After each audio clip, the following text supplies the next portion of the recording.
Welcome back to channel. तो कल हमने पढ़ा था बुद्धि के बारे में और इसकी परिभाषा के बारे में। उसके साथ ही साथ हम लोग बुद्धि के बारे में ये भी पढ़ा था कि इसका थर्सडन के साथ सिद्धांत क्या है।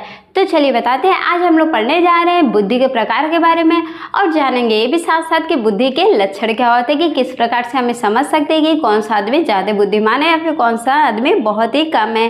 तो चलिए स्टार्ट करते हैं। बुद्धि के प्रकार। तो बुद्धि के 3 प्रकार होते हैं।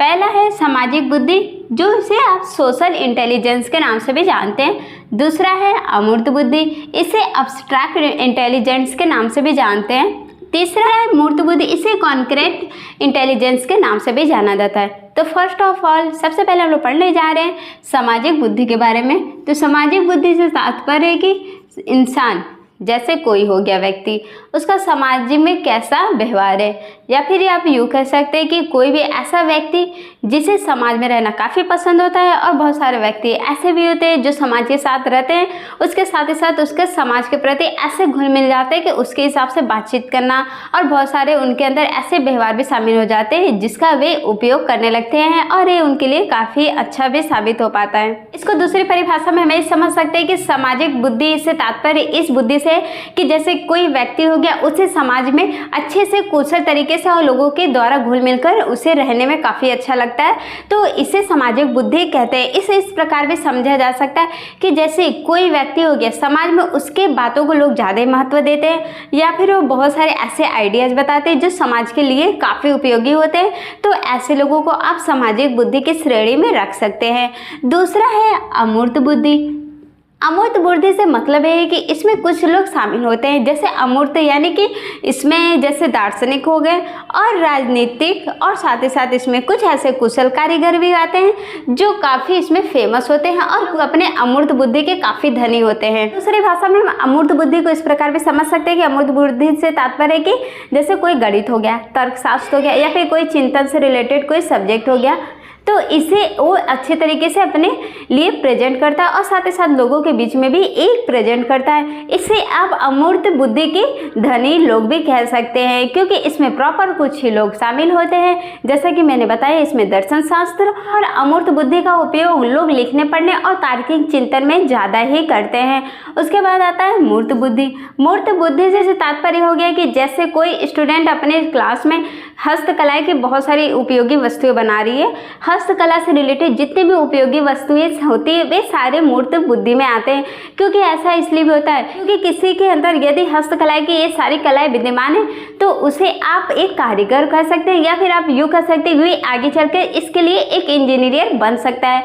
ऐसा इसलिए भी है क्योंकि वह बहुत सारे हाथ से बनाए कलाएँ को लोगों के बीच प्रदर्शित करता है, चाहे वो लकड़ी से रिलेटेड हो या फिर वो कपड़े से रिलेटेड हो। उसके अंदर बहुत सारे ऐसे गुण भी होते हैं जो वो लोगों के सामने प्रेजेंट करते हैं और लोग उसे काफ़ी पसंद करते हैं, क्योंकि हाथ से बनी चीज़ें तो मार्केट में बहुत सारी उपयोगी होती हैं। और गांधी जी ने भी हस्तकला पर ज़्यादा ही जोर दिया था, जिसकी वजह से आज भी बहुत सारे जगह लोग हाथ से बने हुए चीज़ें ज़्यादा लेते हैं, जैसे कारपेट हो गया या फिर लकड़ी की कोई वस्तु हो गई, या फिर आप कुम्हार को देखेंगे कि वो घड़ा जो बनाता है वो भी हाथों के द्वारा ही बनाता है, भले उसमें मशीन होता है।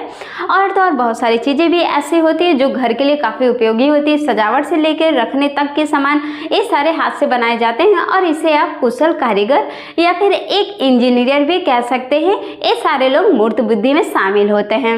अब हम आते हैं इसके प्रमुख लक्षण के बारे में जानने कि आखिर किस व्यक्ति को आप ज़्यादा इंटेलिजेंट मान सकते हैं और किसे आप इंटेलिजेंट नहीं मान सकते हैं। बुद्धिमान व्यक्ति के प्रमुख लक्षण इस प्रकार है। इसमें से पहला है परिवेश के प्रति जागरूक, दूसरा है चिंतन की अधिक क्षमता, तीसरा है आत्मविश्वास, चौथा है सोच द्वारा सीखना, पांचवा है आविष्कार की क्षमता।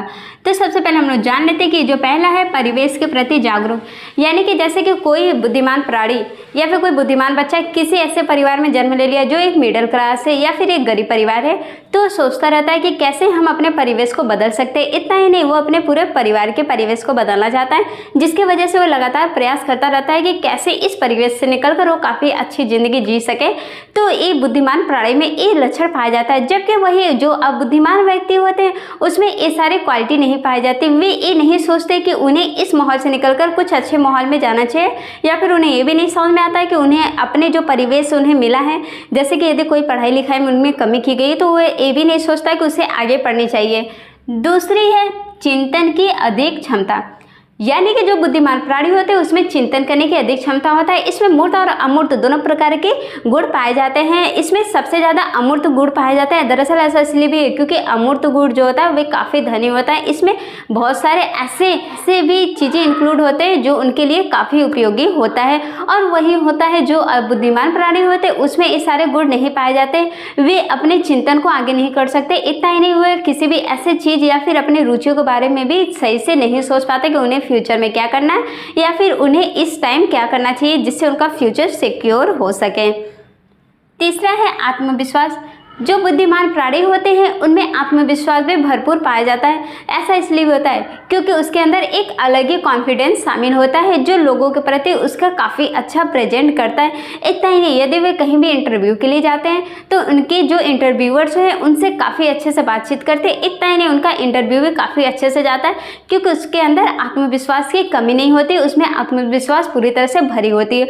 वही दूसरी ओर जो अबुद्धिमान व्यक्ति होते हैं उसमें आत्मविश्वास की इतनी कमी होती है कि वे अपने क्लास में भी ठीक तरीके से नहीं बातचीत कर पाते। इतना ही नहीं, यदि टीचर ने उनसे कुछ पूछ लिया तो उसका आंसर भी वो देने में काफ़ी हिचकिचाते हैं क्योंकि उन्हें लगता है कि कहीं हमारा आंसर गलत ना हो जाए। और वे कहीं भी जाते हैं तो वहाँ पर भी उनका प्रेजेंटेशन अच्छी तरीके से नहीं हो पाता है। चौथा है सूझ पर सीखना।